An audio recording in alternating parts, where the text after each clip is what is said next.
Hello everyone, আমি সুচন্দ্রা। আমার নতুন একটা ব্লগে তোমাদের অনেক স্বাগত। পুরো ব্লগটা দেখো, আশা করি তোমাদের ভালোই লাগবে। লাস্ট ব্লগটা শেষ করেছিলাম, আমরা তিরুপতির উদ্দেশ্যে রওনা দিয়েছি। এখন হলো পরের দিন, 24 তারিখ ভোরবেলা, ভোর না ঠিক ওই আর্লি মর্নিং আর কি, 6:30। তিরুপতি স্টেশনে ট্রেন থেমেছে। সন্দীপ জিনিসপত্র নিয়ে এগোচ্ছে, চিনি তো ঘুমাচ্ছিল, চিনিকে তাই আমি কোলে নিয়ে নিয়েছি। এটা তো মানে হিল স্টেশন, তো সেক্ষেত্রে না স্টেশনের বাইরে বেরিয়ে তোমরা কুলিও পেয়ে যাবে বা একটা অটোও পেয়ে যাবে। বাস স্ট্যান্ডটা মিনিট 5 হেঁটে যেতে হয়। তো সকালে না অতটাও রাস্তায় ভিড় ছিল না, আর লাগেজ তো খুব বেশি ছিল না, তো সন্দীপ আর আমি এদিক ওদিক একটু দেখছিলাম, অসুবিধা হয়নি বলে হেঁটেই চলে গেছি। দেন বাস স্ট্যান্ডে চলে এসেছি। এখানে আর পাশে ক্যাবেরও স্ট্যান্ড পাবে। বাস স্ট্যান্ডে দুরকম বাস আছে, একটা এসি একটা নন এসি, দুটোই স্টেটের বাস। নন এসি বাসগুলোতে আমি প্রেফার করি না, কারণ সাথে চিনি ছিল, আর নন এসি বাসগুলো না অতটা স্মুথ না, প্লাস জায়গায় জায়গায় স্টপেজ দেবে। বাট তুমি যদি এসি বাস নাও, পার হেড অ্যাডাল্টদের জন্য 110 টাকা নেবে, আর বিলো 5 ইয়ার্স কোনো চার্জই নেয়নি। আর এদিকে নন এসিতে গেলে তোমার 90 রুপিস, আর অ্যাবভ 5 ইয়ার্স 50 রুপিস চার্জ।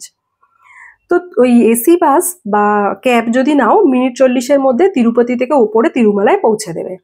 আর খুবই ভালো। এসি বাসে যে সিট নেই, লোকে দাঁড়িয়ে যাবে এরকম না, যে কটা সিট সে কটাই লোক নেবে। যেতে যেতে দেখো পাহাড়ের গা বেয়ে এরকম সুন্দর সাউথের যেমন মন্দির হয় সেরকম মন্দির। 10 থেকে 15 মিনিট যাওয়ার পরে একটা চেক পয়েন্ট আছে, যেখানে চেক করে যে আমরা কোনো প্লাস্টিকের বোতল বা এক্সেসিভ প্লাস্টিক কিছু ক্যারি করছি কিনা। উপরে যেখানে তিরুমালা, সেখানে প্লাস্টিক ফ্রি এরিয়া বানানোর জন্য উপরে কিন্তু জলের বোতল প্লাস্টিকের অ্যালাউ না, বা কোনো দোকান থেকে কিছু কিনলে সেখানে প্লাস্টিকের কোনো প্যাকেটও পাবে না। কাচের বোতলের জল দেবে, 50 টাকা নেয়, বোতলটা ফিরিয়ে দিলে 20 টাকা তোমাকে রিটার্ন করবে। আমরা চলে এসছি। আমরা যেহেতু ভিজিট করব বলে 2.5 থেকে 3 মাস আগে অনলাইন বুকিং নিয়েছি। এই কালকে যাব বা 1 সপ্তাহ পরে যাব। তিরুপতিতে কিন্তু এরকম ভাবে দর্শন করতে গেলে খুব ঝামেলার মধ্যে পড়ে যাবে, ইভেন দর্শনও করতে পারবে না ঠিকঠাক টাইমে। আমরা বাচ্চা নিয়ে গেছিলাম, সমস্ত কিছু যাতে খুব ভালোভাবে হয় সেই দিকটা মাথায় রেখে গেছি। এখানে ওপরে কিন্তু কোথাও হোটেল নেই, সমস্তটাই অ্যাকোমোডেশন, মন্দিরের অ্যাকোমোডেশন বা তীর্থস্থানে যে অ্যাকোমোডেশন হয় সেগুলো। বুকিং করার সময় আমরা অ্যাকোমোডেশন, লাড্ডু, দর্শন সব একসাথে বুক করে নিয়েছিলাম। এই যে দেওয়ালের সামনে দাঁড়িয়ে আছে, যেখানে অনেকগুলো কিউআর কোড আর নাম দেখতে পাচ্ছ, এগুলো হচ্ছে অ্যাকোমোডেশনের নামের পাশে কিউআর কোড। স্ক্যান করতে হবে, 15 মিনিটের মধ্যে মেসেজ আসবে, তোমার যেই রেস্ট হাউসে তুমি থাকছো, মানে যে অ্যাকোমোডেশনে, সমস্ত ডিটেলস পেয়ে যাবে। রেস্ট হাউসের ভাড়া কত জানো? 100 টাকা ফর 24 আওয়ার্স। খুবই পরিষ্কার ছিল, এমনি ভালো ছিল, বাট হোটেল রুমের সাথে ভুল করেও কম্পেয়ার করো না, তাহলে ডিসঅ্যাপয়েন্ট হবে। যেমন সন্দীপ হয়েছিল, সন্দীপ কম্পেয়ার করেনি, স্টিল মানে হয় না, পরিষ্কার যতই থাকুক হোটেল বা বাড়ির মতন তো কমফোর্টেবল হয় না তীর্থস্থানের অ্যাকোমোডেশন গুলো। পরিষ্কার ছিল, নো ডাউট, খুবই পরিষ্কার ছিল। 24 ঘন্টার মামলা কাটিয়ে নেওয়া যায়, ম্যাক্সিমাম টাইম দর্শন একটু ঘোরাঘুরির জন্য বাইরে থাকবে, তো 24 ঘন্টা কাটানো যায়। আমরা ওই সপ্তগিরি দেখতে পাচ্ছ, এই যে করিডোর, এরকম দেখে বুঝতে পারছো ভালোই পরিষ্কার। চিনি ইতিমধ্যে ঘুম থেকে উঠে গেছিল, তারপরে আমরা আমাদের নিজেদের রুমে গিয়ে ফ্রেশ হয়ে নিলাম, স্নান টান করে নিয়েছি। সন্দীপ প্রথমে ভেবেছিল লুঙ্গি পরবে, ওই সাদা লুঙ্গিগুলো, বাট ও বললো হাঁটাহাঁটিতে যদি কমফোর্টেবল ফিল না করি, তাই পাঞ্জাবিও নিয়ে গেছিলাম আর প্যান্ট নিয়ে গেছিলাম, ওটা পরেছে। চিনিকেও রেডি করিয়ে দিয়েছি। আমি একটা ঢাকাই জামদানি পরেছি, সফট ঢাকাই জামদানি। ঢাকাই জামদানি কি জামদানি, সফট আর কি। আর তীর্থস্থান কি সাজবো গুজবো, তো স্নান টান সেরে বাচ্চাদের বড়দের সবারই কিন্তু ড্রেস কোড মেনটেন করে যেতে হবে, এথনিক জামা কাপড়। যদি সালোয়ার পরে যাও তাহলে অবশ্যই ওড়না নিও, বিশেষ করে স্লিভলেস থাকলে তো ওড়না নিতেই হবে, কুর্তি পরলে ওড়না নিতে হয়। ছোট বাচ্চাদের অত কোনো রেস্ট্রিকশন নেই, কিন্তু বড়দের জন্য এই রেস্ট্রিকশন গুলো খুব। গেটের থেকে যদি তোমার মনে হয় পোশাক ঠিকঠাক নেই, ওরা কিন্তু ঢুকতে দেবে না।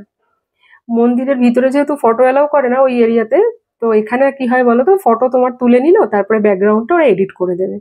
সবাই এখানে তাই করে, তো আমরাও আর বাদ যাইনি, আমরাও একটা ফটো তুলে নিয়েছি, নিয়ে বলেছি ব্যাকগ্রাউন্ডটা একটা চুজ করে দিয়েছি যে ওই ব্যাকগ্রাউন্ডটা দিয়ে দিতে। তো এখানে সবই তোমার ওই রেস্ট হাউস মানে অ্যাকোমোডেশন। 100 টাকা রুমের রেন্ট, 500 টাকা ডিপোজিট দিতে হয়। রুম ছাড়ার পরে ওখানে স্ক্যান করে উইদিন 4-5 ডেজ ওই যে 500 টাকা ডিপোজিট ওরা তোমার চলে আসবে। হোটেলে থাকতে গেলে নিচে থাকতে হবে তিরুপতিতে। সেই বাচ্চা নিয়ে একবার ওপরে গাড়ি করে আসবো, আবার নিচে যাব, কি দরকার, ওই জন্য আমরা অ্যাকোমোডেশনই নিয়েছিলাম। তারপরে এখানে যে বাসগুলো দেখতে পাচ্ছ দর্শনে নিয়ে যাবে, মানে রেস্ট হাউস থেকে আরেকটু উপরে যেতে হবে দর্শনের জন্য। ফ্রি বাস সার্ভিস আছে, বাট যেহেতু আমাদের সাথে চিনি ছিল, বললামই একটু স্মুথলি সবকিছু যাতে যায় সেই রকমই প্ল্যান করেছি। তো ক্যাব পেয়ে যাবে, শেয়ার ক্যাবে 50 রুপিস পার হেড নেয়, তোমরা যদি নিজেরা বুক করো 150 থেকে 200 টাকা নেবে। আমাদের 150 টাকা নিয়েছিল।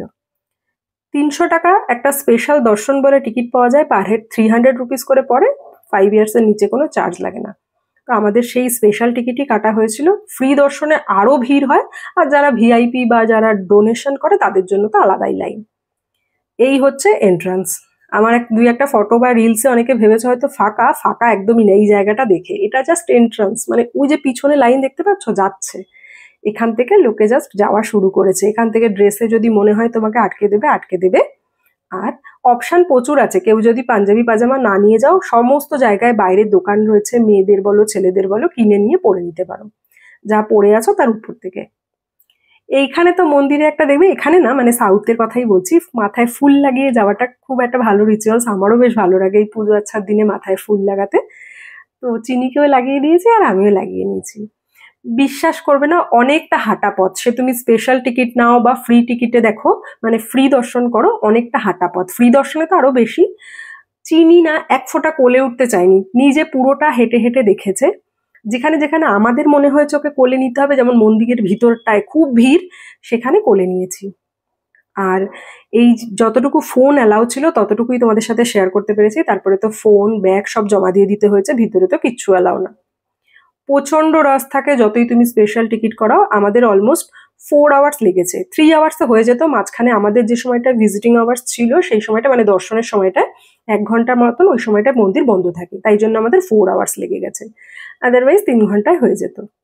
তো যতদূর অব্দি ফোন ছিল তোমাদেরকে তো দেখালাম লাইন। আর এমন না যে সোজা গিয়ে আমরা মন্দিরে ঢুকে যেতে পারবো, প্রচুর হেঁটে যেতে হবে। অ্যাপ্রক্স ধরো, আমি স্পেশাল ফ্রি লাইনের আমার আইডিয়া নেই, স্পেশাল টিকিট যেটা বললাম যেটা আমরা গেছিলাম, অ্যাপ্রক্স ধরো 15 থেকে 20 কিলোমিটার হাঁটতে হবে তোমাকে, তারপরে গিয়ে দর্শন করতে পারবে।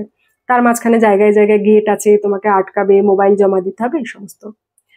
দর্শন করতে গেলে যারা গেছো অলরেডি তারা জানো, আর যারা যাওনি আমি তাদেরকে আর ভাষায় বলে বোঝাতে পারবো না। ভিতরে ঢুকলে মনে হবে বাইরে কি ঝঞ্ঝাট আছে, তোমার জীবনে কি ঝঞ্ঝাট আছে নেই সব ভুলে গেছো। এত একটা সুন্দর ঠান্ডা শান্তি, গন্ধ, ধূপ কর্পূরে ভীষণ ভালো লাগবে। বাইরে চলে এসেছি, ফোন নিয়ে নিয়েছি, জুতো টুতো সব পরে নিয়েছি। আমরা অনলাইন লাড্ডুও বুক করেছিলাম। আই নো এখন তিরুপতির লাড্ডু নিয়ে অনেক কন্ট্রোভার্সি চলছে, আমি এটা সম্পূর্ণ ঠাকুরের উপরই ছেড়েছি। ভক্তি আছে বলেই ঠাকুরের কাছে আমরা গেছি, ঠাকুর যদি অ্যাকসেপ্ট করছে তার মানে আমরা কারা, তাই না? তো আমি এই লাড্ডুর পার্টটা নিয়ে কোনো রকম আলাদা কিছু বলতেই চাই না। তো লাড্ডুও তখনই আমরা বুক করে নিয়েছিলাম। ভেতরে এমনি অন্নপ্রসাদ দেয় দুপুরবেলা, আমরা সেটাই খেয়েছি, আলাদা করে আর কিছু কিনে খাইনি। লাড্ডুও প্রসাদে দেয় বেরোনোর সময়, সেটা খেয়েছি। বাইরে দেখলে তো মন্দিরের সামনে আরো ছোট ছোট মন্দির, যেখানে আরতি হচ্ছে, পুজো হচ্ছে, সমস্ত কিছু, ঠাকুরকে দোলনা চড়াচ্ছে। তিরুপতির রথটা আর একটা সাইডে ছিল, সে সাইডে আমরা যাইনি, কারণ সন্ধে হয়ে যাচ্ছিল, চিনিকে আবার একটু খাওয়াতেও হবে। তো এখানে চলে এসেছি, চিনিকে একটা প্লেন ধোসা দিয়ে দিয়েছি সন্ধ্যের খাবার হিসেবে, আর আমি সন্দীপ একটু কফি খেয়ে নিলাম, সাথে বিস্কিট। রাত্রিবেলা এখান থেকে যাওয়ার সময় ভেজ ফ্রাইড রাইস নিয়ে নেব।